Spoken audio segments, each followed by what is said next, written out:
But the point is, we don't really know, what are these guys like? I What are agree. they like? Do they have I downtime? agree. Do they have a philosophy? Do they have sex? Seriously, do they make Right. how do they reproduce? Do they have what we would call entertainment? Correct. What are they? And Art. Yeah, it's very I hard agree. to know that. Politics. Yeah, I agree with all of that. I think if they don't have anything like art or entertainment or humor or music, or I think boring. That's a boring life. I don't care how advanced you are. I don't care if you can control a sun. If you don't have the things in life that make it worthwhile, right? Like, great, volcanoes are great and mountaintops are great, but without like a field of roses, like what does Earth really I'm even with mean? you. Like, I'm you know what 100. I'm saying?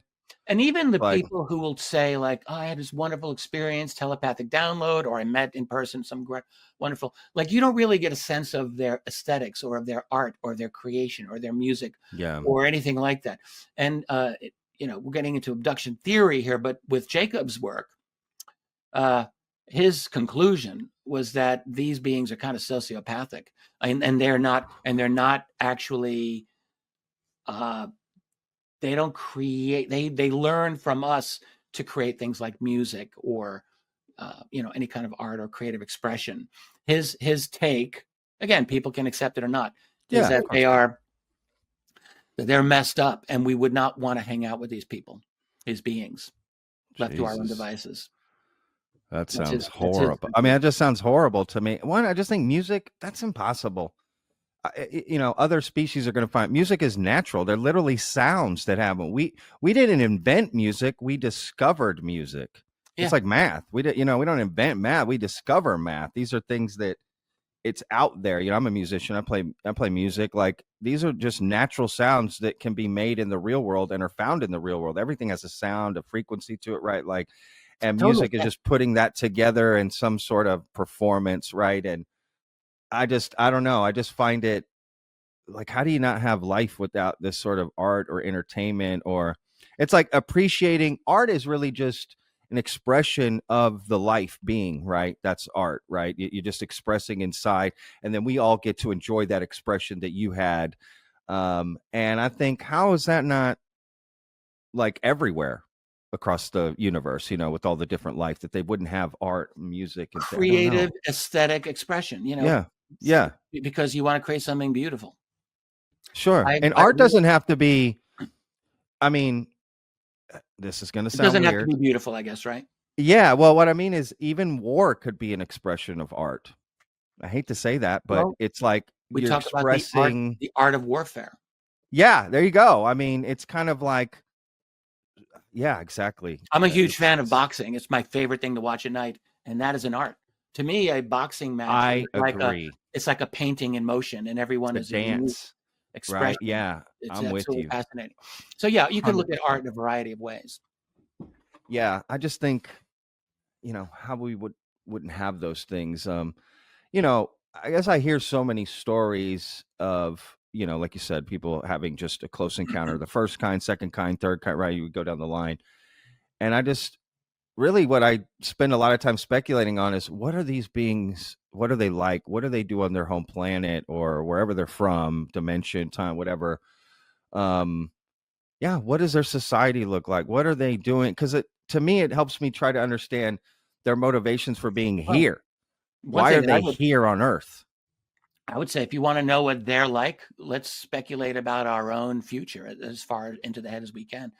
I have a pet theory. I got a lot of pet theories, but one is that we're becoming like them, Yeah, because I tend to believe that there is a now some people will say you're just anthropomorphizing. I was like, all right, fine, I'm sure. guilty. I think I'm right though. I think that there are certain uh, how do I haven't really written this out as a formal theory, so I'm still, but I think there's a inexorable logic to life forms that develop abstract thought, intelligence, mastery of mathematics, science, and all of that. Like, once you get that, once you're able to engage in speech, abstract speech, things like this, you're on the road, because now you're manipulating information, you're manipulating data to increase Yeah. your own power on this planet. That's what we did. We've increased power over the other species. We control other species. It's all second nature to us. We don't even think about it. Yeah. We're used to getting our own way because we've mastered certain principles, and we've got these great hands that are very useful and all of that. So I think once any species does that, you're on the road, and you are, at some point, you're going to discover science, and at some point you're going to discover like computers and digital control of information. And when you do that, you're going to continue to evolve and change your own species to adapt to the new ecosystem that you've created for yourself. So we evolved in a natural ecosystem over hundreds of thousands, millions of years. But now we've created this artificial ecosystem, and we are adapting to it. And you can see it in our world, sociologically, psychologically. We are changing very rapidly. You're right. All of the arguments that we're seeing politically and all of this stuff, I think a lot of it is actually related to the fact that we are transforming very rapidly in a way that it's exciting, but it's also very disconcerting.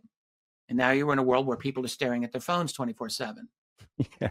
And I mean, seriously, where we have less of an expression of emotions, I believe, than we used to.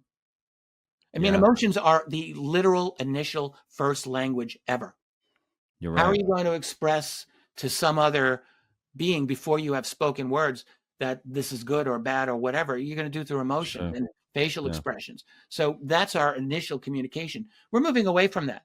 So we're moving toward a much more rationalized system of communication where emotions increasingly are being siphoned out.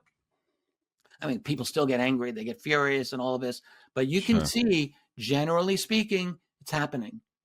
And so when you look at the aliens that people are saying that they're encountering, most of them don't crack many jokes. Most of them they don't express, they can express emotion that the person will feel, but not through facial expressions. They're not emoting themselves. No, Yeah, exactly. right. Not in the same way. Yeah, that's interesting. So, I mean, this is just my own theory. I think that we're on the same exact path.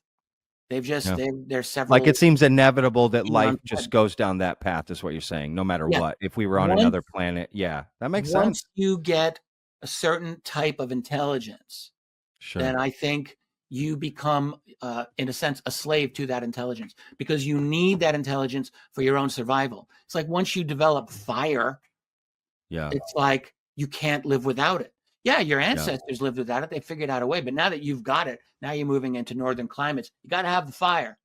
And that means you have to organize your society around getting wood and knowing how to start fires. Like you create and that causes you to learn more because you're on this thing. And so you have to keep going now because you're now living in a way that physiologically you actually were not designed to live in. And so you must have more intelligence and science and rationalization of your world. And so I think I'm going to guess that's probably a universal path that intelligent life forms anywhere must I like take it. if they develop a certain amount of intelligence. So I think I if like we it. want to find out, what they're like, well, it's not the worst thing in the world to extrapolate, well, what are we becoming? Sure. Well, what else are we going to do? We only have us to look at, like, you know what I mean? It's like, how else am I going to not look at it through human eyes? Yeah. Hello. I only can do that. Like, it's kind of I agree. It's somewhere to start, right? I think curiosity, in my opinion, is at the basis of curiosity is like this base, life sort of, characteristic. Right. It has to be if being, Any life form, even right. before, Yeah. It's curiosity. what we call lower life forms, other types of animals, they have curiosity. They have to, You because have they need to. to, you've got to, like, am I safe or not safe? I have to Correct. investigate this area here. If you look at other primates, my cat, who she's sleeping on the couch right there, but she has curiosity. Correct. She'll investigate. So yeah, I think life forms need that. And Otherwise they ours wouldn't is a be little coming more, here, right? Traversing, whether it be space or however you think they move or whatever. through dimensions, through time, curiosity, right? Why come to our planet? I mean, we're clearly curious. We're trying to go outside of our own planet and go search. And it Yeah, just yeah. seems like a natural phenomenon. Like you said, from any life form down to bacteria is curious. Viruses, you might argue, In are their way, curious. Yeah, in their way, in their exactly. way, And I think to the level that curiosity, they even can. the universe is curious to some extent. Hey, You there's some know, cool theories about the universe being like alive or conscious, and we've all seen the images of the yeah, neurons connections in compared the with brain. galaxy connections. Yeah, the brain and the Yeah, universe, and there crazy. are actually some smart scientists who actually do theorize about this, and I don't know if they're right, but it's quite interesting.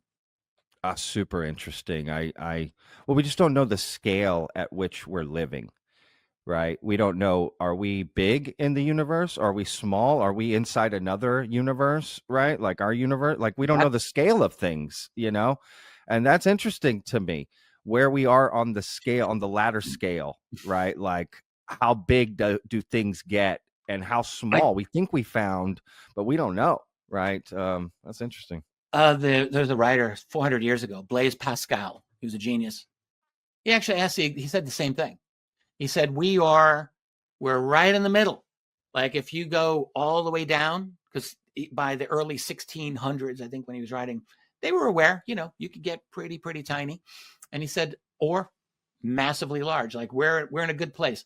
But actually, if you really look at the scale of the universe, we're tiny as hell, man. We are, We're tiny as hell, we dude. are, our Exactly. galaxy is tiny as hell. Yeah. Our Yep. galaxy. Yep. I mean, it's really incredible when you really think about how utterly massive the cosmos is. And then, you got people theorizing, yeah, what's beyond that?